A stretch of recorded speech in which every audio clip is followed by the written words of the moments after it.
Hello everyone, it's me, your average bonehead, Jay, and sorry I've been gone for so long, but you know, moving happens and that takes a lot of time out of your schedule. So much time that I even missed out on the fact that we actually managed to pass 3,000 subscribers. We're at 3,100. You people really are fast. So once again, I must thank you all. Not just for helping me get this far, but also for being very patient with this video. And now, to show my thanks, I think it's time we do something special. And that special thing this time is going to be something much more positive than the last subscriber special, and it's going to be finishing something I started last year. If y'all remember last year, I made it my goal to review all 4 My Little Pony Equestria Girls movies, and by the skin of my teeth, I just barely managed to do it, but at the ending of the weakest one, I mentioned that I did want to actually take a look at the actual My Little Pony movie. My Little Pony, the movie. So yeah, that's what we're doing for our subscriber special. My Little Pony, the movie. I guess after 4 Equestria Girls movies, Hasbro themselves must have realized that, wait, maybe when we do a movie called My Little Pony, it should be about the ponies, and they decided to finally stop doing the Equestria Girls movies, though I can't imagine what other reasons might cause them to want to stop doing those. So now we actually have a full-on G4 My Little Pony movie that's about the ponies and takes place in their magical world. And I'm just going to put this out there right up front, this is the best My Little Pony movie to not just come out of G4, but really ever. With a admittedly simple and safe story, but being held up by gorgeous animation, amazing songs, and pretty interesting new locations and characters that the ponies will get to see throughout this movie. There's not really much more to preference, so without any further ado, for our 3,000 subscriber special, let's get right into My Little Pony, the movie. So our magical musical adventure begins with a cover of We Got the Beat.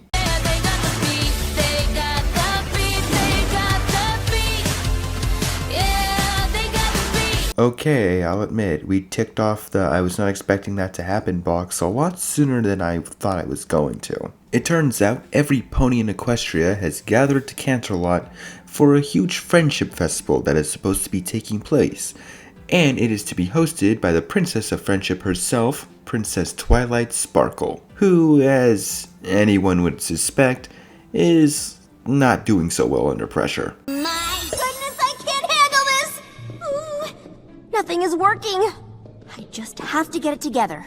Luckily, her assistant slash best friend slash pet slash brother slash son, Spike the Dragon, is here to calm her nerves and overall help her out, as Twilight wants to ask the 3 other princesses of the Sun, Moon, and Love, Celestia, Luna, and Cadence respectively, if they can break the known laws of their universe just so the festival could look a bit cooler. They of course go lol, nope, and tell Twilight she can make the festival special in her own way. It is here where we're introduced to Twilight's friends as well as our other main characters. The energetic high flyer Rainbow Dash, her wife, the southern farm girl Applejack, the overly excited party pony Pinkie Pie, the calm and shy Fluttershy, and the fabulous and elegant Rarity. Twilight breaks the bad news to her friends, but they all decide to lift her spirits with our first song of the movie.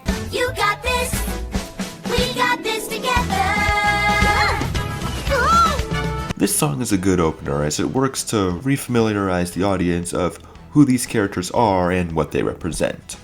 But on top of that, it just sounds amazing.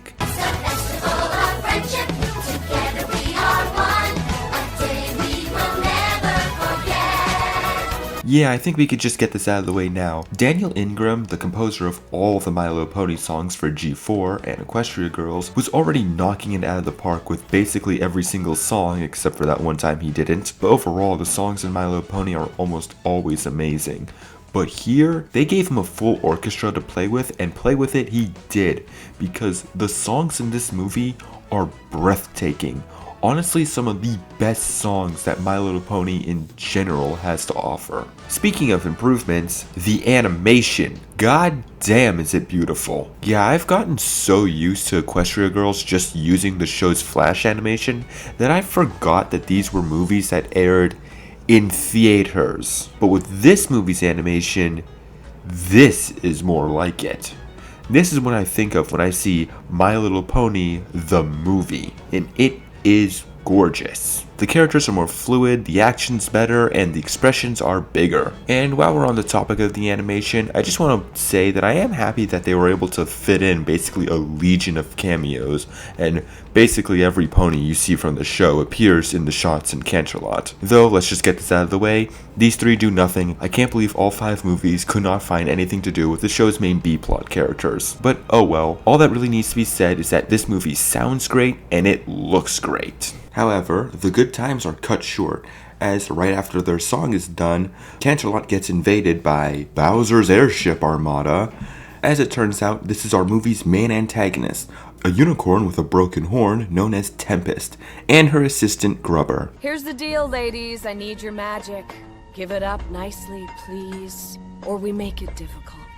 For everyone! The two of them, as well as the entire army that came out of the airships, are under the control of the notorious Storm King, who wishes to steal the magic of the 4 princesses of Equestria to make him unstoppable. But none of that matters now. What really is important is how powerful Tempest is despite her unstable magic with her broken horn, as she quickly manages to lay waste to Cadence, Celestia, and Luna, leaving just Twilight left. But right before Twilight's taken out, we see that Derpy took the bullet for her. Luckily for Twilight and her friends, they all manage to escape and get out of sight of the army, as Canterlot is taken over. Which now I'm going to complain about 2 things. One, I guess Shining Armor took the entire Royal Guard out for an extended lunch today, because where are they? And 2, anyone who's seen the show is probably wondering this also, why don't they just call Discord? Like, I'm really sure it'd be pretty easy just to call him up and have him snap his fingers and turn all of the Storm King's army into balloons or something. But this is only a problem if you've seen the show. Oh well, though, none of that matters. What does matter is that Twilight and her friends now have to travel outside of Equestria to find their only hope, the Queen of the Hippos. Hippos? Seriously? I've heard they're surprisingly graceful for their size. But they're always hungry. Hungry? Hippos? Don't really know how hippos can help us, unless they have like some death laser orbiting the world. Yeah, it's probably that, but they'll have time to worry about that later, as their adventure begins. But we do cut back to Tempest to see her talk to her boss, the Storm King. And I'm gonna be honest, the Storm King, he's not a horrible villain, he's just a weak one for a movie like this. The main problem is we barely see him. This and the ending are his only 2 scenes, and that's not enough time to really get any form of intimidation off of him. He's more of a goofy villain, honestly akin to closer to being like Sunset Shimmer from the first Equestria Girls, though I still think Sunset was a better villain overall. But while the Storm King doesn't really succeed as a villain, Tempest succeeds as an antagonist. Once again, she scores intimidation for her broken horn and unstable magic, but at the same time, I think she goes through a pretty interesting arc throughout this movie. Though it's an arc you could probably all see coming with the way this movie is presented. Back with our main 7, they're out in the Badlands, slowly dying of dehydration, as Pinky and Spike have already begun to lose their minds. Oh, look! Maybe this guy knows which way to go. This road.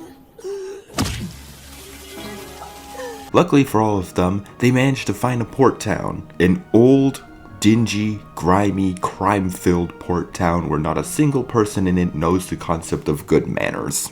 But hey, it's better than nothing. And while Twilight would definitely prefer they keep a low profile, Pinky unfortunately wouldn't understand the concept of subtlety if it bashed her over the skull. Can any pony take us to the Queen of the Hippo? Luckily, before this turned into a brony convention, they're saved by a bipedal cat named Capper, who is my personal favorite character in the movie. Capper's the name, charming's my game. So, to the hippos then? He manages to get the crowd away by pretending this movie was made 3 years later, and then he convinces the ponies to trust him through, well, if he's my favorite character, only makes sense he gets my favorite song. I'm the friend that you need when you're lost and don't know what to do. I'm your pal, your amigo. As I just stated, I adore this song. It's so unique to My Little Pony, and it's so catchy as well. 'Cause I'm the friend that you need when you're lost and don't know what to do.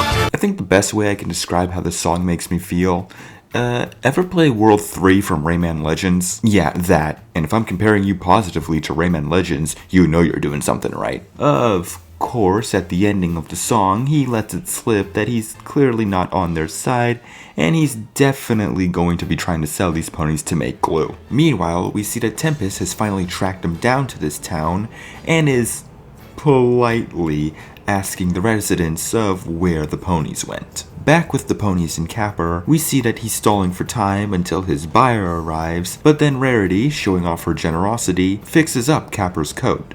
A true act of friendship he's never really experienced, which starts making him rethink everything. Consider it a thank you. Oh, don't thank me, really. And right at the same time, Twilight ends up realizing, by looking through some old books, go figure, that they're not looking for the Queen of the Hippos, but the Queen of the Hippogriffs.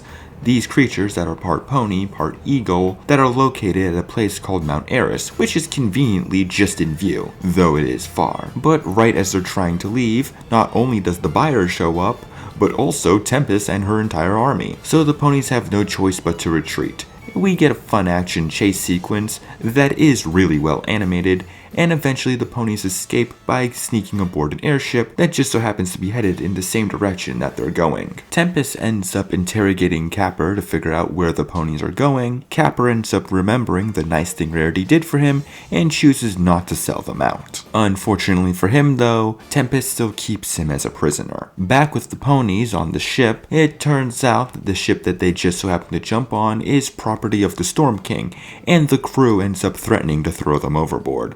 Luckily, they are literally saved by the lunch bell, and the crew even gives them some food, if you can even call that food. The reason why they stopped is because this is their only lunch break. You see, these guys are nothing more than a delivery crew for supplies from the Storm King. All they do all day is follow the rules in a book. But then Rainbow Dash ends up finding out that these guys used to in fact be pirates before they were taken over by the Storm King. And of course she thinks that's just the coolest thing ever. And therefore she wants to help them get their cool back, and what better way to do that than with the miracle of song and dance. And let it shine for all the world to see that it is time, yeah, time to be awesome.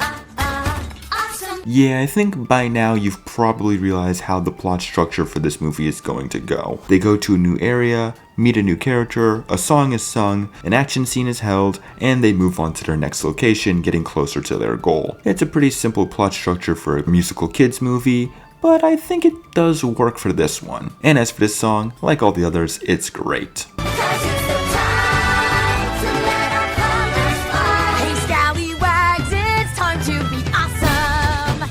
And in fact, it ends with Rainbow Dash doing her iconic Sonic Rain Boom.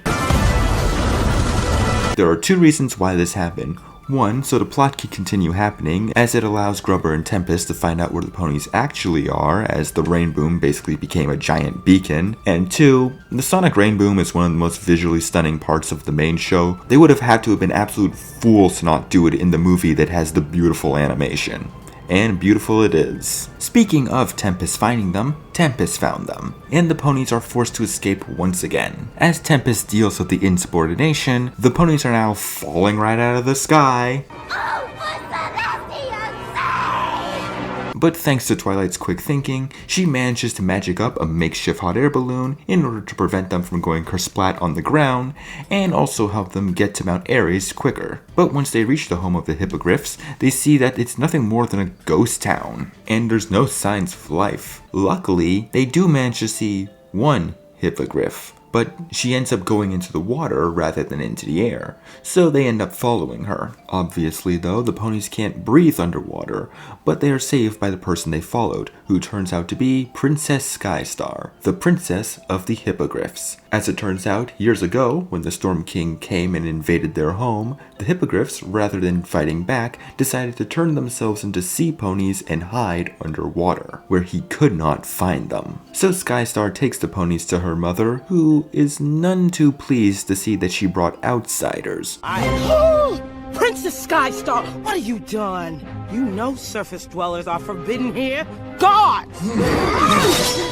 Though she is surprisingly willing to show them their magical orb, the thing that turned them into sea ponies in the first place, as she turns the main 6 into sea ponies, each sold separately. Oh, come on, you knew I had to make at least one of those jokes. Twilight tries to convince the queen that they could use the orb to help, but she still refuses, not wanting to risk the Storm King getting his hands onto it and causing even more damage. You know, between the fact that the Hippogriffs were forced out of their homes, the pirates became slaves, and everything going on with the crime towns, Equestria exists on one messed up world. So with the queen's final answer being no, Twilight then comes up with the idea that in order to get the Hippogriffs to help, maybe they can give Skystar something she hasn't experienced in a long time.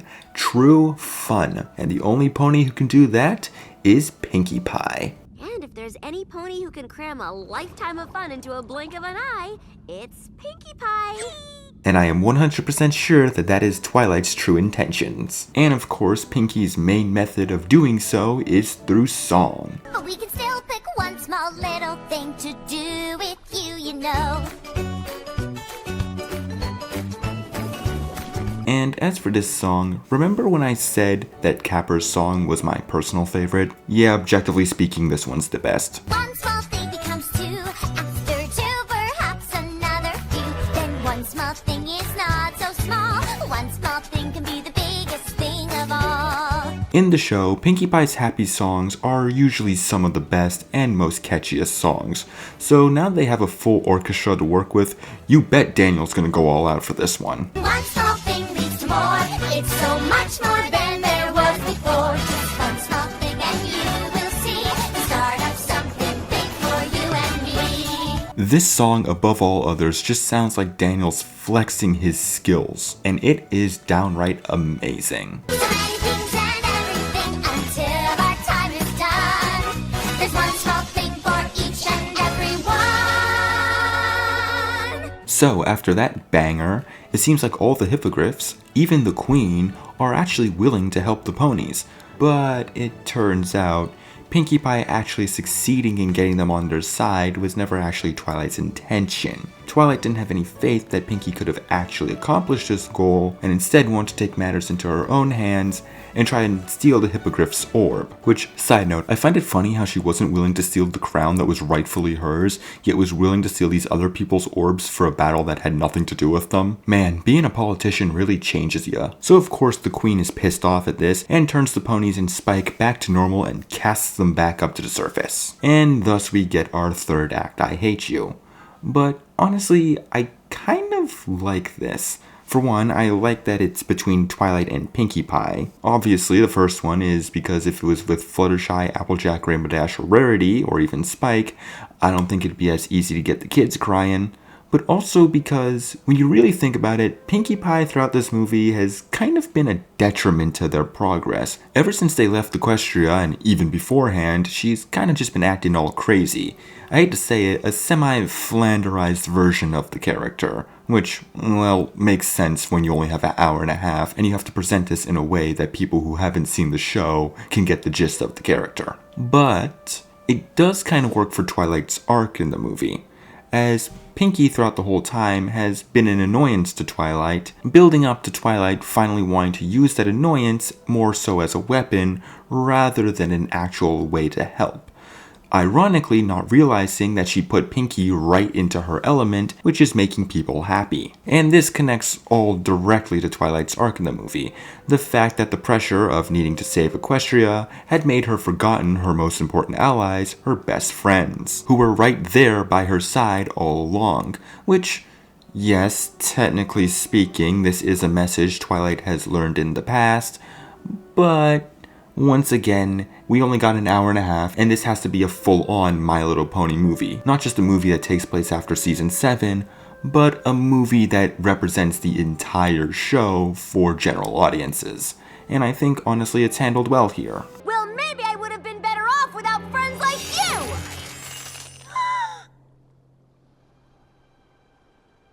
After snapping on Pinkie Pie, she ends up saying things she definitely regrets, causing all of her friends to leave her. Except for Spike, who still chooses to stand by the now broken down Twilight, trying to make her feel better. But that's cut short as Twilight is immediately captured by Tempest. Kind of an on-the-nose way of showing that she's useless without her friends, but oh well. Now trapped inside this Really cool looking Doom ship, I swear. The art design of this movie is really good. Twilight and Tempest finally meet face to face. Twilight of course questions why Tempest would even work for the Storm King, and thus we get our really awesome villain song. Open up your eyes, see the world from where I stand. Which also doubles as Tempest explaining her backstory. You see, it turns out that Tempest, as you'd probably suspect for a villain like this, hates friendship. And her reasoning, when she was but a little pony, she had friends. And one day when they were playing, they ended up losing their ball in a monster cave. And Tempest was forced by her friends to go in by herself. When she found it, she saw that it was being guarded by a creature that, when it woke up, without any hesitation, slashed off her horn, crippling her and her magic. If you depend on others, you'll never find your place.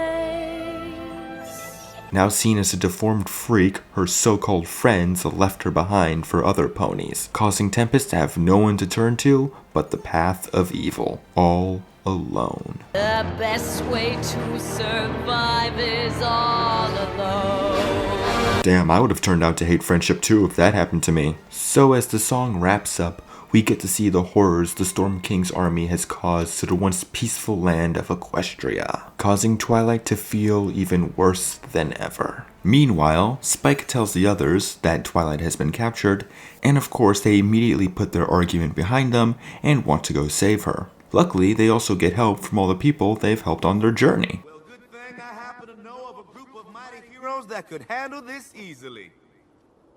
Well, look what the cat dragged in. Capper, the pirates, Skystar, everyone is here. And they all make their way back to Equestria. Back at Canterlot, Twilight finally comes face to face with the Storm King, and once again, he's a pretty stock standard villain for a movie like this, and honestly that's kind of a letdown considering the other baddies in this show. Like, personality wise, he's kind of a combination of Discord and T-Rex, yet for some reason he's not nearly as interesting or entertaining as a fusion like that would imply. I never did like cute. Doesn't really go with my whole big, bad, powerful magic guy thing, does it?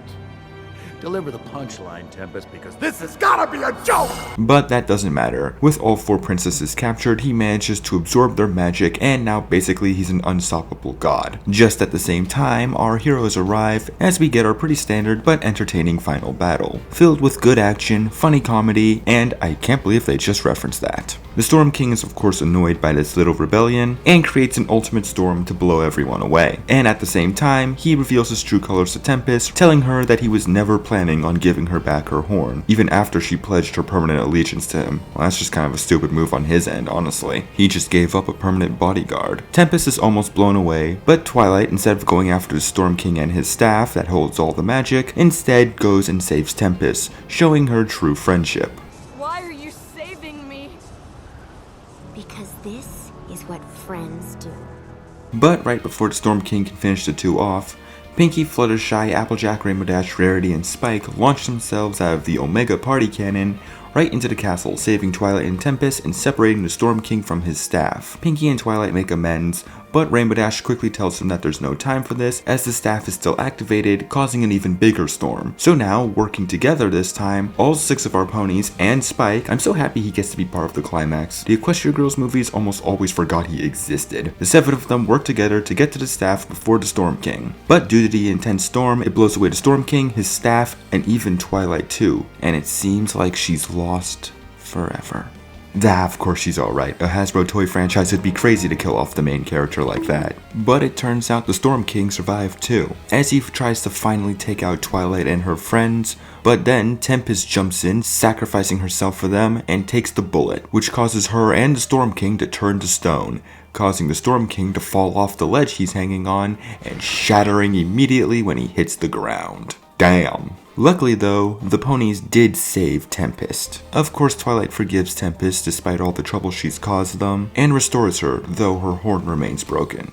Twilight then gives the magic back to the princesses, and restores Equestria back to its former glory, even reviving Derpy in the process. Yes! Hell yeah!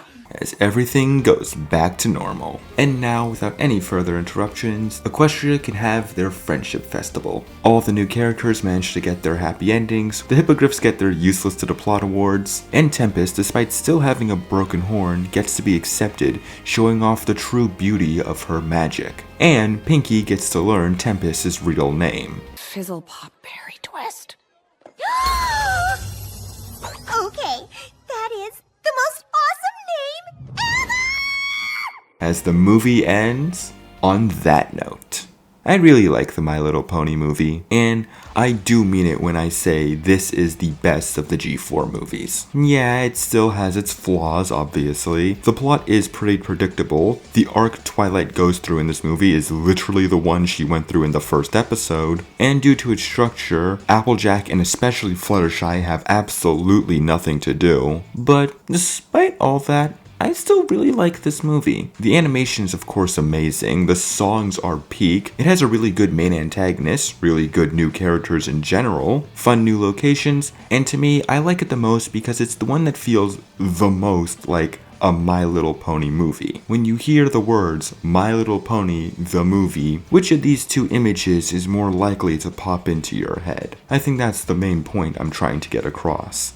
This just feels the most like a movie for My Little Pony, Friendship is Magic. And I think that's all I have left to say. But don't get me wrong, I think most of these movies are great. And almost any one of them I could recommend. Now, before we go, I of course want to thank all of you for getting us up to 3,000 subscribers. You guys sure as hell move quickly. Sorry that this isn't as big and extravagant of a subscriber special as my last two, or Mario themed like my last two. I just moved halfway into January, and me and my family are still trying to settle in and still unpack everything. And I myself am still trying to get back into the groove of making videos. But I think from this point forward, things will be back on track. So thank you, all of you, for being patient with me. And thank you all for coming along on this little journey with me to look back on the G4 My Little Pony movies, to see that with most of them, there is a lot more to them than meets the eye. I think that might have been foreshadowing. Now, I'm your average bonehead Jay, and I wish you all good night.